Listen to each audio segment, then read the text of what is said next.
وَإِلَىٰ مَدْيَنَ أَخَاهُمْ شُعَيْبًا، اللہ فرماتے ہیں ہم نے مدین کی طرف اسی قوم کے پیغمبر، اخا کا مطلب انہی کے بھائی، یعنی اسی قوم کے ایک فرد شعیب علیہ السلام کو بھیجا. قال یا قوم اعبدوا اللہ، انہوں نے بھی یہی کہا میری قوم کس کی عبادت کرو؟ اللہ کی. ساری قوموں کا ایک ہی ہیڈک، ایک ہی مسئلہ. کچھ وقت کے بعد اس قوم میں کیا آتا ہے؟ شرک. شیطان بھی وہ گناہ کرواتا ہے جس کے بخشش کا چانس ہے ہی نہیں. پھر وہ شرک کی طرف شروع ہو گئے. ما لکم من الہ غیرہ، اللہ کے سوا کوئی پکار کے لائق نہیں ہے. ولا تنقصوا المکیال والمیزان، ناپ تول میں کمی مت کیا کرو. اس قوم کی ایک الگ سے برائی یہ بھی تھی کہ یہ لوگ ناپ تول میں ڈنڈی مارا کرتے تھے. جب پیسے لیتے نا تو پورے درہم اور چاندی کے سکے گن کے لیتے تھے، لیکن ہر ایک نے ترازو کے باٹ جو ہے نا ان میں گڑبڑ کی ہوئی تھی. ترازو کے باٹوں میں کیا تھی؟ گڑبڑ. جس کو آج کل کہتے ہیں نا چونا لگا دیا، کسٹمر کو بیوقوف بنا دیا. تو یہ ان کے تاجروں میں یہ بیماری عام ہو گئی تھی. اس کو کمال سمجھا جاتا تھا. آج بھی بہت سے علاقوں میں دو نمبری کو کیا سمجھا جاتا ہے؟ کمال. بعض علاقے ایسے ہیں وہاں آپ جائیں، آپ مسافر ہونا، آپ ایڈریس پوچھیں تو غلط ایڈریس بتائیں گے اور اس پہ ہنستے ہیں پھر بعد میں کہ دیکھو ہم نے اس کو بیوقوف بنا دیا، وہ بیچارہ گھومتا رہے گا. بعض علاقے ایسے ہیں آپ وہاں جائیں وہ ان کو اندازہ ہو جاتا ہے آپ کی زبان سے کہ کسی دوسرے علاقے سے آیا یہ. تو ٹیکسی والے کو آپ کہیں کہ میں نے فلاں ہوٹل پہ جانا ہے، فلاں جگہ جانا ہے، تو وہ بہت لمبا چکر گھما کے لے کے جائے گا اور بل بنا دے گا ٹھیک ٹھاک. اب تو گوگل میپ وغیرہ سے یہ فراڈ تھوڑا مشکل ہو گیا ہے، لیکن پہلے بہت ہوتا تھا. اور ہوٹل والوں سے بھی ٹیکسی والے نے سیٹنگ کی ہوتی ہے کہ کوئی مسافر آئے تو میرے پاس لے کر آنا، تمہارا اس کا اتنا کمیشن ہوگا اور مسافر کو نہ چھوڑنا پھر میرا کام. یہ سب وہ حرام کاریاں ہیں جن کی طرف اس صورت میں سورہ ہود میں اشارہ کیا گیا ہے. تو اللہ تعالیٰ نے شعیب علیہ السلام کا واقعہ بیان کیا. وَإِلَىٰ مَدْيَنَ أَخَاهُمْ شُعَيْبًا قَالَ يَا قَوْمِ اعْبُدُوا اللَّهَ مَا لَكُم مِّنْ إِلَٰهٍ غَيْرُهُ وَلَا تَنْقُصُوا الْمِكْيَالَ وَالْمِيزَانَ. کیل اور وزن میں کمی. کیل کہتے ہیں ایسے کر کے ناپنا، جیسے بالش سے یا گز یا فٹ وغیرہ کے ذریعے ناپنا، اور وزن کا مطلب تول کے. انی اراکم بخیر، میں تمہیں اچھی کنڈیشن میں دیکھتا ہوں. کوئی قحط پڑا ہوا ہو نا، پیٹ کمر سے چپک گیا، کھانے کو نہیں مل رہا، بھوک سے مر رہا ہے، تو پھر شریعت نے چوری کی بھی اجازت دی ہے موت سے بچنے کے لیے. سمجھ رہے ہیں؟ لیکن وہاں بھی کہا ہے کہ چوری کر کے کھا لو، جب پیٹ بھر جائے نا پھر کما کے جس کی چوری کی ہے اس کو پیسے واپس کر دو. وہاں بھی ہڑپ کرنے کی اجازت. فقہاء نے مسئلہ بیان کیا ہے کہ ایک آدمی بھوک سے نڈال ہو گیا اور اس کے پاس اب اس کو خطرہ ہے کہ میں بیمار نہ ہو جاؤں، اتنی بھوک ہے، تو وہ جائے 2 پراٹھے اٹھا کے لے آئے، کھا لے کسی سے بھی ہوٹل سے یا کسی سے بھی، جان بچائے اپنی نا. لیکن پھر کیا کرے؟ ڈائری میں لکھ لے کہ اس ہوٹل کے 2 پراٹھوں کے پیسے میں نے دینے ہیں. زندگی میں دے سکا تو زندگی میں، ورنہ وصیت کر کے جائے. تو یہاں بھی موت سے بچنے کے لیے جو چوری کی اجازت دی ہے تو اس میں بھی اللہ نے حکم دیا ہے کہ وہ بھی آپ کو واپس کرنا پڑے گا. آپ یہ نہیں کہہ سکتے چونکہ ایکچولی میں چونکہ مجبور ہوں لہذا میرے لیے حلال ہے. حلال اس مجبوری میں، مجبوری کی حد تک تو حلال ہوگا، اتنی سخت مجبوری میں، لیکن اس کے پیسے بھی آپ کو لوٹانے پڑیں گے. کسی کا مال ناحق طریقے سے آپ نہیں کھا سکتے. تو یا شعیب علیہ السلام نے کہا وَإِنِّي أَخَافُ عَلَيْكُمْ عَذَابَ يَوْمٍ مُحِيطٍ، ایسا عذاب جو تمہیں گھیر لے مجھے اس کا ڈر ہے. وَلَا تَبْخَسُوا النَّاسَ أَشْيَاءَهُمْ وَلَا تَعْثَوْا فِي الْأَرْضِ مُفْسِدِينَ بَقِيَّةُ اللَّهِ خَيْرٌ لَكُمْ. حلال طریقے سے کماؤ، جتنا بچ جائے وہ تمہارے لیے بہتر ہے. قَالُوا يَا شُعَيْبُ أَصَلَاتُكَ تَأْمُرُكَ أَن نَّتْرُكَ مَا يَعْبُدُ آبَاؤُنَا. کیسی عجیب آیت ہے.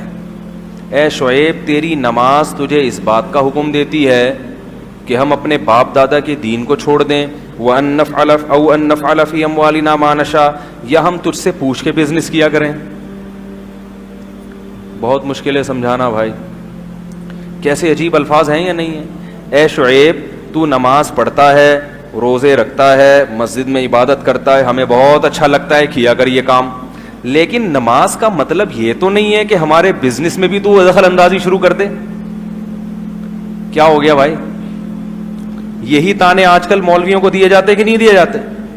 بھائی یہ مولانا لوگ ہیں, یہ تبلیغ میں نکلیں, یہ بچے کے کان میں اذان دیں, یہ کسی کی ختنے کی تقریب میں جائیں, یہ کسی کی قرآن خوانی میں جائیں, مردے کو نہلانا ہو وہاں جائیں, کسی کا نکاح پڑھانا ہو, ٹھیک ہے بھائی, بہت اچھی بات ہے, علماء سے یہ کام کروانے چاہیے, لیکن یہ ہمیں بتائیں گے کہ تجارت ملک میں کیسے ہونی چاہیے ہے؟ یہ ہمیں سمجھائیں گے؟ یہ مولوی ہمیں سمجھائیں گے؟ یہ ہمیں سمجھائیں گے کہ سیاست کیسے ہونی چاہیے؟ ان کو تو انگلش نہیں آتی. وہ تو شکر ہے اس زمانے میں انگلش تھی نہیں, ورنہ شعیب علیہ السلام کو, میں بار بار بتا دوں, انگلش کے ہم خلاف نہیں ہے, بہت ضروری زبان ہے, سیکھیں, مگر یہ کوئی سیدھے راستے کا معیار نہیں ہے. یہ کوئی معیار نہیں ہے کہ جس کو یہ آتی ہو وہ سیدھا راستہ بتائے گا, وہ جنت میں جائے گا, جس کو نہیں آتی وہ آپ کو غلط گائیڈ کرے گا. ایسا نہیں ہے. گائیڈنس, سیدھا راستہ, یہ عربی میں نازل ہوا ہے, یہ انگلش میں نازل نہیں ہوا.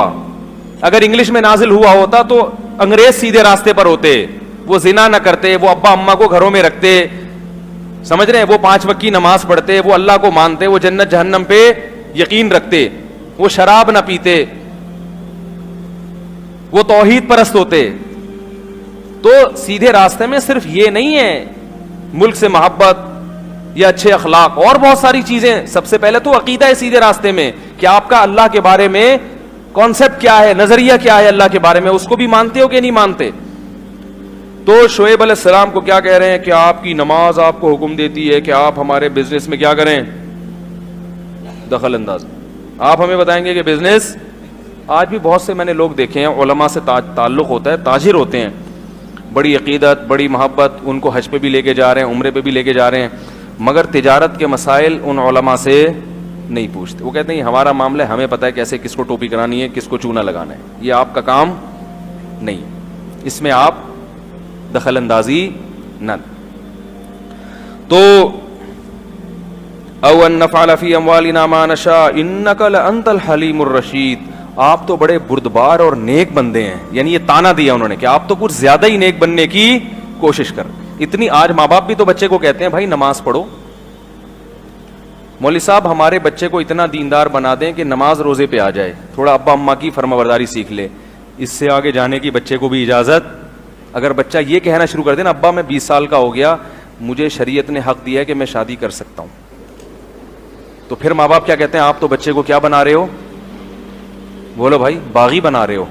تو اس کا مطلب ہے کہ بچے کو آپ اتنا اسلام سکھانا چاہتے ہو کہ وہ آپ کے حقوق سیکھ جائے, خدا کے حقوق وہ نہ سیکھے, اور اپنے حقوق کیا ہیں یہ بھی اس کا بھی اس کو نہ پتا ہو. بھائی یہ تو اپنا بھی حق ہے نا, نہ اپنے حقوق کا پتا ہو, نہ اللہ اس کے رسول کے, صرف ابا کا اور صرف اماں کا. اس سوچ کا نتیجہ یہ نکلتا ہے کہ بچے کو صرف اپنے حقوق پتا چلتے ہیں, ابا اماں کے بھی وہ نہیں مانتا. کیونکہ اگر وہ اسلام کو فالو کرے گا تو پورے اسلام کو کرے گا, نہیں کرے گا تو کہے گا جہاں جب اللہ کے نہیں ہے تو ابا کے کہاں سے ہو گئے, یہ ابا کس نے دیے ہمیں. بھائی آپ لوگ تو ایسے لگ رہے ہو کہ مجھے بالکل پھیکے پھیکے لگ رہے ہو یار آپ لوگ آج. تو یہ ابا کس نے دیے ہیں؟ تو اپنے بچوں کو اللہ اس کا رسول سکھایا کرو, بلکہ ان کو یہ سکھاؤ بیٹا اللہ کے حکم کے مقابلے میں میری کوئی حیثیت نہیں ہے, میرے حکم کی بھی دھجیاں اڑا دینا. یہ ٹریننگ کرو بچوں کی. ان کو بولو کہ بیٹا مجھے یاد ہے کہ جمعے کی نماز اذان ہو گئی تھی ایک دفعہ, بچپن کا واقعہ ہے. تو میرے والد صاحب نے مجھے کہا کہ روٹیاں لے کر آؤ نا. میں نے کہا والد صاحب سے کہ جمعے کی اذان ہو گئی ہے اور اذان کے بعد خرید و فروخت منع ہے. حالانکہ والد صاحب کو بھوک بھی لگ رہی تھی, تھوڑا سا وقتی طور پہ ناراض ہوئے, لیکن پھر الحمدللہ خوش ہوئے. وہ پھر انہوں نے دوبارہ نہیں مجھے کہا, ان کی توجہ نہیں تھی نا اس طرف. تو میں نے کہا بھائی جمعے کی اذان کے بعد خرید و فروخت کیا ہے. اب اگر وہ فورس کرتے, میں باپ ہو کے تو میں کہہ رہا ہوں ہاں, تو میرے دل سے کیا ہوتا, باپ کی عظمت نکلتی کہ نہیں نکلتی. 2 تھپڑ لگاتے, ڈنڈے سے کوٹتے, ہم چلے جاتے. دل میں ایک آتا کہ یار پھر نہ باپ مانتا ہے انسان, نہ اللہ کو مانتا ہے. تو والدین آج خود اولاد کو باغی بناتے ہیں. بھائی ان کو سکھاؤ کہ بیٹا اللہ پہلے, دیکھو اللہ کو مان لیا نا تو خدا کی قسم وہ تمہاری ایسی خدمت کرے گا جس کا تم تصور بھی نہیں کر سکتے, کیونکہ اللہ نے کہا ہے کہ میرے بعد سب سے پہلے کون ہے؟ باپ اور ماں, بیوی بچے بعد میں تمہارے والدین پہلے, اور ان کو خوش کیے بغیر تم جنت میں نہیں جا سکتے, ان کو ناراض کر کے تم جنت میں نہیں جا سکتے. تو لولا رحتک لرجمناک قال یا قوم ارہطی اعوذ علیکم من اللہ, شعیب علیہ السلام نے کہا میرے قبیلے کی وجہ سے مجھے چھوڑا ہوا ہے, اس میں بھی یہ نہیں کہ اللہ کی وجہ سے چھوڑا ہوا ہے, کہ آپ باتیں کس کی کر رہے ہو؟ اللہ کی, کہیں اللہ عذاب نہ دے دے. اس اللہ کی اتنی بھی ویلیو نہیں ہے کہ جس اللہ کی طرف بلا رہا ہوں اس کی وجہ سے مجھے چھوڑ دو. یہاں بھی کس کا واسطہ دے رہے ہو؟ قبیلے کا. اور پھر کہنے لگے یا قوم اعملوا علی مکانتکم انی عامل, میں بھی عمل کر رہا ہوں تم بھی کرو, فسوف تعلمون, سوف تعلمون, پتہ چل جائے گا.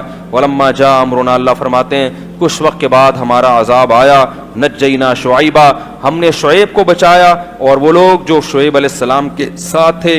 واخذت الذین ظلموا الصیحہ, ظالموں کو ایک زوردار آواز نے پکڑا ہے. فاصبحوا فی دیارہم جاثمین, اور وہ اوندھے اپنے گھروں کے اندر پڑے ہوئے تھے. کأن لم یغنوا فیہا, ایسے ہو گئے جیسے کبھی دنیا میں پیدا ہوئے ہی نہیں, ایسا نشان ختم کیا.